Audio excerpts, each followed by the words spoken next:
নমস্কাৰ আপোনালোকে নিশ্চয় গম পাইছে খেলখন নহলে আসলতে হৈছিল কি দিনাখন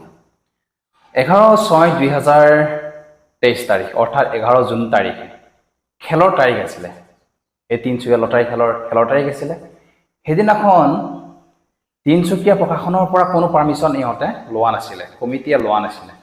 আৰু কমিটিৰ আৰত চিফ তিনিজন মানুহ হয়তো বেছিকৈ থাকিব পাৰে বৰ্তমান প্ৰতিদিন টাইমৰ নিউজ অনুসৰি তিনিজন ব্যক্তিৰ বিৰুদ্ধে গোচৰ ৰুজু কৰা গৈছে হয়তো তাতকৈ বেছিকৈ থাকিব পাৰে ভাস্কৰ নাথ বিজয় কুৰ্মী আৰু শৰৎ চাংমাই এই কেইজনৰ ওপৰত গোচৰ ৰুজু কৰা গৈছে এই কেইজন ব্যক্তি হেনো কমিটিৰ আগশাৰী আছিল আৰু এওঁলোকে খেলখন অনুষ্ঠিত কৰি 11 তাৰিখে খেলখন হ'ব বুলি প্ৰশাসনক জনোৱা নাছিল আৰু ইমান কোটি টকাৰ খেলখনত টেক্স ভৰিব লাগে বা জিএসটি এনেকুৱা প্ৰসেস আছে টেক্স দিব লাগে সেইবিলাক এওঁলোকে কোনো নিদিয়াৰ বাবে প্ৰশাসন ব্যৱস্থাই খেলখন হিদিনাখন হ'বলৈ মানা কৰিলে ঠিক আছে কিন্তু সকলোবিলাক সিস্টেম সকলোবিলাক প্ৰসেস ইহঁতে কৰিব লাগিছিল ইমান ডাঙৰ খেল এখন কৰি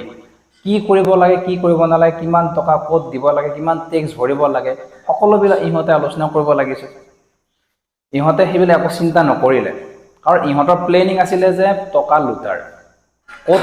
কিমান টেক্স দিব লাগে ক'ৰ প্ৰশাসনক জনাব লাগে সকলোবিলাক ইহঁতে মানে জনাব নজনোৱাকৈ ইহঁতে খেলখন সমাপ্ত কৰিব বিচাৰিছিল আৰু ইহঁতে সেইমতে কৰিছিল কিন্তু প্ৰশাসন ব্যৱস্থাই কম পালে প্ৰশাসনে মানা কৰিলে হিদিনাখন আৰু এতিয়া জিলা প্ৰশাসনকো কোনো ইহঁতে জনোৱা নাই আজি প্ৰশাসন ব্যৱস্থাৰ সাক্ষাৎকাৰ অনুসৰি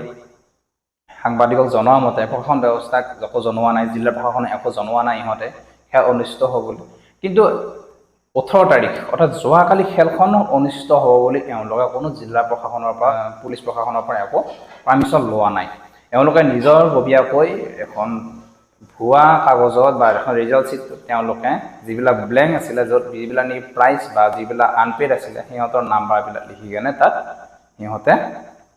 পাব্লিছ কৰি দিছে এইটো নিউজ বিলাকত ইউটিউব বিলাকত এইবিলাক সিহঁতে জনাই দিছে আৰু যিবিলাক ইউটিউবৰ চেনেলে এই খেলাখন অনুষ্ঠিত হ'ল ৰিজাল্ট চিটটো উলিয়াই দিছিল সেই ইউটিউব চেনেলবিলাক অলপ সতৰ্ক হ'ব লাগে আৰু প্ৰশাসন ব্যৱস্থাই তেওঁলোকৰ ওপৰত কিবা গুৰুত্ব আৰোপ কৰিব লাগে অলপ গুৰুত্ব দিব লাগে তেওঁলোকে কিয় পাব্লিছ কৰি দিলে যে ফুল এটা লটাৰী খেলাখন যিখন খেলা হোৱাই নাই তেওঁলোকে সেই ৰিজাল্ট চিটটো কিয় পাব্লিছ কৰিছে কিয় এডভাৰটাইজমেণ্ট কৰিছে সকলো মানুহক আৰু যিখন খেলা নোহোৱাকৈ তেওঁলোকে ৰিজাল্ট চিটটো উলিয়াই দিলে এনেকুৱা হ'ব নালাগিছিল এইটো এটা ভুল হৈছে যিবিলাক ইউটিউবাৰে এই ৰিজাল্ট চিটটো উলিয়াই দিছে ভুল ৰিজাল্ট চিটটো এইটো মোৰ হিচাপত ভুল কৰিছে কাৰণ লাইভ ষ্ট্ৰীম হ'ব লাগে আপডেট হ'ব লাগে সকলো নিউজ ৰিপৰ্টাৰ বা সাক্ষাৎকাৰ সামাজিকভাৱে খেলখন হ'ব লাগে আৰু সমাজৰ সকলো টিউটাৰবিলাকেও কৈছে সমাজৰ মানুহবিলাকেও কৈছে নিউজত দেখাইছে খেলখন হোৱা নাই কোনো ইয়াত কোনো ঠাইতে হোৱা নাই যি ঠাইত খেলৰ মঞ্চটো পতা আছিল তাত খেলা হোৱা নাই আৰু বেলেগ ঠাইতো খেলখন হোৱা নাই কিন্তু সেই মানুহজনে হতাশ হৈ গৈছে খেলখন ক'ত হ'ল খেলখন আমাৰ ইয়াত হোৱা নাই বুলি খাটাংকৈ কৈ দিছে টিউটাৰজনেও এই গাঁৱৰে বাসিন্দাজনীয়ে খেলখন ইহঁতে কোনো প্ৰশাসন বা জিলা প্ৰশাসনৰ পৰা অনুমতি নলোৱাকৈ খেলখন ইহঁতে পাতিছে আৰু তিনিজনৰ ওপৰত গুৰুত্ব ইহঁতৰ ওপৰত আৰোপ লগোৱা গৈছে বা ইহঁতক দুখী সাব্যস্ত জনোৱা কৰিছে বৰ্তমান সিহঁতক বিচাৰি পোৱা নাই আৰু এনেকুৱা চিষ্টেম হ'ব লাগে আৰু এনেকুৱা লাগিছে যে খেল এখন হ'লে এটা নিয়মিত নিৰ্দিষ্ট সীমা থাকিব লাগে হয়তো আছে নে নাই নাজানো কিন্তু ধৰা হ'ল যদি খেলখন 2 কোটি টকাত সিহঁতে বাজেট কৰিছে যদি প্ৰাইজবিলাক কিনিছে 2 কোটি টকাত আৰু সিহঁতে কিমান এক্সিছ টকা সিহঁতে কালেক্ট কৰিব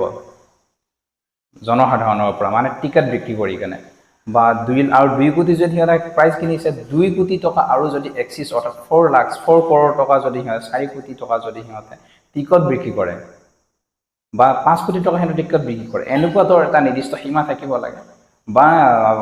যিবিলাক টিকট আছিল সব বিক্ৰী হৈ গ'ল আকৌ প্ৰিণ্টত উলিয়াই আনিছে আলিবনা আকৌ বিক্ৰী কৰিছে এই চিষ্টেম হ'ব নালাগে নিৰ্দিষ্ট সীমা থাকিব লাগে বা 2 কোটি টকা খেলখন হ'ল আৰু 1 কোটি টকা এক্সট্ৰা বা মন্দিৰৰ উন্নয়নৰ কাৰণে লোৱা যাব আৰু তাৰ বাবে টিকট ইমানখিনি সব পোৱা গৈছে এনেকুৱা হ'ব লাগে সকলোৱে কমেণ্ট কৰিছে যে খেলখন হ'ব লাগে ময়ো সকলোকে প্ৰশাসন যিবিলাকে ভিডিঅ' চাই আছে সকলোকে জনাইছোঁ আৰু প্ৰশাসন ব্যৱস্থাপক অনুৰোধ যে যিবিলাকে এই ক্ষেত্ৰত ভুল কৰিছে তেওঁলোকক শাস্তি দিব লাগে আৰু খেলখন অনুগ্ৰহ কৰি অনুষ্ঠিত কৰিব লাগে কাৰণ জনসাধাৰণে খেল হোৱাটো বিচাৰিছে গোটেই অসম জড়িত হৈ আছে একদম শদিয়াৰ পৰা ধুবুৰীলৈ অল আছাম সকলো ইয়াত জড়িত হৈ আছে আৰু আশা কৰিছোঁ সোনকালেই এই ৰিজাল্টটো আহিব প্ৰশাসন ব্যৱস্থাই এই দিশত সঠিক এটা ডিচিশ্যন ল'লে ভাল হ'ব তেওঁলোকে যাতে খেলখন হোৱাৰ কাৰণে প্ৰচেষ্টা চলায় তাৰে কামনা কৰিছোঁ আপোনালোক নিৰাময় ধৈৰ্য ধৰক নিশ্চয় প্ৰশাসনে কিবা এটা ভাল কাম কৰিব আৰু প্ৰশাসনে এতিয়া কামটো হাতত লৈছে যেতিয়া প্ৰশাসনে ভাল ব্যৱস্থা এটা ল'ব হয়তো খেলখন হ'বও পাৰে তাৰে কামনা কৰিছোঁ আপোনালোকে ধৈৰ্য ধৰক ধন্যবাদ জয়